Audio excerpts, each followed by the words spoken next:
Sa akala nga ni Carlos ay tuluyan na nga niya makukuha itong si Lynette dahil nga pumayag na ito na magkaroon ng engagement dito sa kanya. Subalit tadhana na nga ang kusang magbubulgar sa kanyang mga pinakatago-tagong sekreto tungkol kay Zoe dahil ito nga si Moira ay hinding-hindi makapapayag na maging masaya silang dalawa nitong si Lynette habang siya nga ay nagdurusa at ngayon hihiwalayan na nga ng tuluyan ni RJ. Hindi nga siya invited sa naturang engagement ay pumunta siya at nagkunwari siyang isang waiter habang sa kalagitnaan ng kanilang event, bigla na lamang lalantad itong si Moira at sasabihin na nga ang totoo na hinding-hindi kailanman magiging masaya itong si Lynette dahil hindi siya papayag at sasabihin na nga ni Moira ang katotohanan tungkol kay Carlos. Ito na nga sasabihin ni Moira.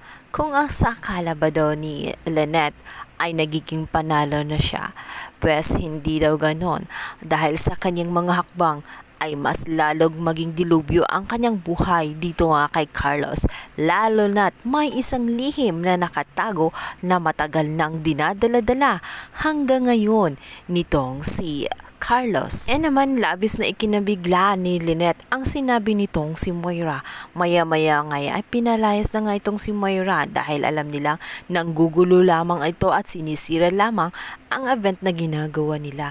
Alam nilang galit na galit ito at kung ano-ano na lang naiisip para lamang masira at masiraan nga itong si Carlos. Subalit ito nga si Lynette ay unti-unti nang nagtataka at nagdududa dito kay Carlos.